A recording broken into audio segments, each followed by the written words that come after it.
আসসালামু আলাইকুম।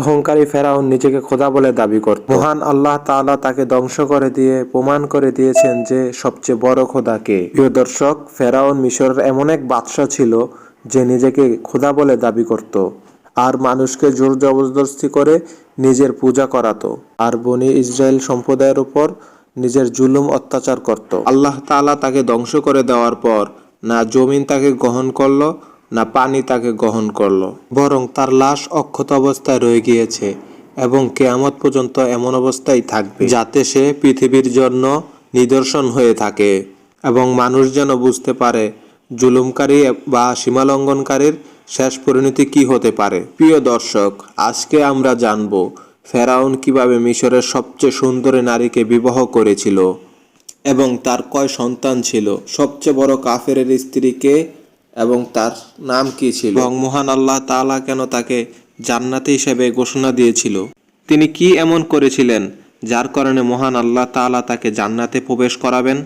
প্রিয় দর্শক, ফেরাউন যখন বাদশাহ হলো তখন থেকে সে তার অত্যাচার ও জুলুম শুরু করে, আর যখন সে তার বিবাহের জন্য মনস্থির করে তখন সে মিশরের সবচেয়ে সুন্দরী নারীকে বিবাহ করার জন্য সিদ্ধান্ত নেন। আর সেই সময় মিশরের সবচেয়ে সুন্দরী নারী ছিল আসিয়া। ফেরাউন বিয়ের প্রস্তাব পাঠায় রিয়াদ বিন ওয়ালিদ এর কন্যা আসিয়াকে। রিয়াদ বিন ওয়ালিদ হযরত ইউসুফ আলাইহিসসালামের মাধ্যমে বাদশাহ হয়েছিলেন এবং তিনি হযরত ইউসুফ আলাইহিসসালামের উপর ঈমান এনেছিলেন। যখন তাদের নিকট ফেরাউনের তরফ থেকে এই প্রস্তাব আসে, এ ব্যাপারে তাদের কোনো মতামতই ছিল না, কারণ ফেরাউন ছিলেন প্রথম থেকে জুলুমকারী বাদশাহ।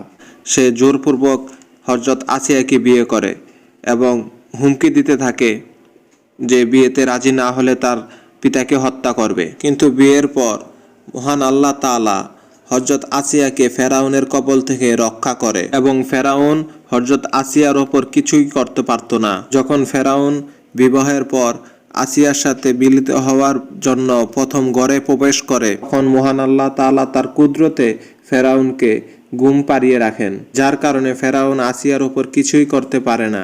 এইভাবে মহান আল্লাহ তাআলা হযরত আসিয়াকে রক্ষা করেন।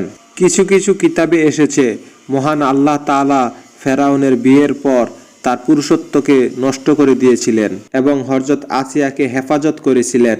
কিছু কিছু কিতাবে এসেছে তৎকালীন চিকিৎসকরা ফেরাউনকে সহবাসের জন্য বিরত থাকতে বলেছিলেন।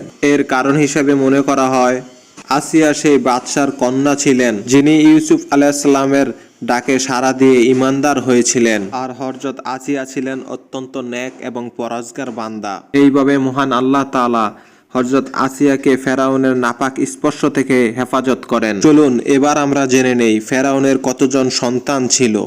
এক বর্ণনায় পাওয়া যায় ফেরাউনের এক কন্যা সন্তান ছিল, কিন্তু ফেরাউন এই কন্যা সন্তানের জন্মদাতা ছিলেন না, তিনি এই সন্তানকে পালক হিসেবে নিয়ে এসেছিলেন। যেহেতু মহান আল্লাহ তাআলা হযরত আসিয়াকে ফেরাউনের নাপাক স্পর্শ থেকে হেফাজত করতেন, সেহেতু তার কোনো সন্তান ছিল না। প্রিয় দর্শক, এবার আমরা জানব হযরত আসিয়া কেন জান্নাতে প্রবেশ করবেন, একজন কাফেরের স্ত্রী হয়েও কেন সে জান্নাতে প্রবেশ করবেন, কি এমন আমল করেছিল সে। একদা ফেরাউন স্বপ্নে দেখল বনি ইসরায়েলের নিকট হতে একটি আগুনের গোলা এসে তার সমস্ত রাজ্য ধ্বংস করে জ্বালিয়ে পুড়িয়ে দিচ্ছে। ফেরাউন তৎক্ষণাৎ স্বপ্ন ব্যাখ্যাকারীদের কাছে গিয়ে এই স্বপ্নের ব্যাখ্যা জানতে চাইল। ব্যাখ্যাকারীরা ফেরাউনকে তখন বলল, বনি ইসরায়েলের এক পুত্র সন্তান হবে, সে তোমার রাজ্যকে ধ্বংস করে দিবে এবং তোমার পতন ঘটাবে। এই ব্যাখ্যা শুনে ফেরাউন আদেশ দিল, যখনই বনি ইসরায়েলে কোনো পুত্র সন্তান জন্ম হবে তখন তাকে হত্যা করতে হবে। যখনই হযরত মূসা আলাইহিসসালামের জন্ম হলো তখন তার মা সিন্দুকে করে তাকে নীল নদে ভাসিয়ে দেন। এই সিন্দুক ভাসতে ভাসতে ফেরাউনের দরবারে পৌঁছে যায়। তখন হযরত আসিয়া এই সিন্দুক দেখতে পেয়ে সিন্দুক খুলে দেখে ফুটফুটে এক সুন্দর ছেলে। এই ছেলে বাচ্চাটিকে দেখে হযরত আসিয়া খুব খুশি হলেন এবং তার নাম রেখে দিলেন হযরত মূসা। যখন হযরত আসিয়া এই বাচ্চাটির মুখের দিকে তাকায় তখনই তার পুত্র হিসেবে তাকে গ্রহণ করে নেয় এবং তিনি ফেরাউনকে বলেন, এই বাচ্চা তোমার আমার চোখের শীতলকারী হবে। এবং হযরত আসিয়া ফেরাউনকে বলে, একে তুমি হত্যা করো না। ফেরাউন তখন বলে, এই বাচ্চাকে তুমি চাইলে রাখতে পারো, এতে আমার কিছু যায় আসে না। রাসূলুল্লাহ সাল্লাল্লাহু আলাইহি ওয়াসাল্লাম বলেন, আসিয়ার মতন যদি ফেরাউন বিশ্বাস করতেন এই বাচ্চা চক্ষু শীতলকারী হবে, তাহলে মহান আল্লাহ তাআলা তাকে হেদায়েত দিতেন।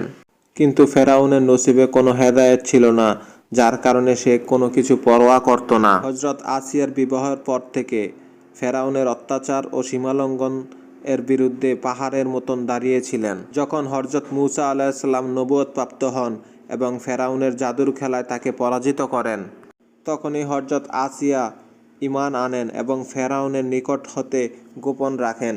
কিন্তু যখনই ফেরাউন তাকে খোদা বলে দাবি করতেন এবং লোকদের কাছ থেকে জোরপূর্বক সেজদা নিতেন, তখন আসিয়া এর বিরুদ্ধে প্রতিবাদ করেন। যখনই ফেরাউন জানতে পারেন হযরত আসিয়া মূসা আলাইহিস সালামের খোদার উপর ঈমান এনেছেন, তখনই সে হযরত আসিয়ার উপর জুলুম এবং অত্যাচার করা শুরু করে। কিন্তু ফেরাউনের এই অত্যাচার এবং জুলুম থেকে হযরত আসিয়াকে ঈমান থেকে বিন্দুমাত্র সরাতে পারেনি। খোদা একদিন ফেরাউন হযরত আসিয়াকে তার 2 পা এবং 2 হাত লোহার শিকলে আটকে রাখে, তার বুকের উপর পাথর চাপিয়ে দেয় এবং গরম আগুনের উপর তাকে শুইয়ে রাখে। অনেক বর্ণনায় এসেছে হযরত আসিয়ার চামড়া খুলে ফেলে ফেরাউন এবং তার পেটের ভিতরে পাথর ভরে দেয় এবং তার কারণে তার মৃত্যু হয়। এত অত্যাচার সহ্য করার পরেও আসিয়া ঈমান থেকে বিচলিত হননি।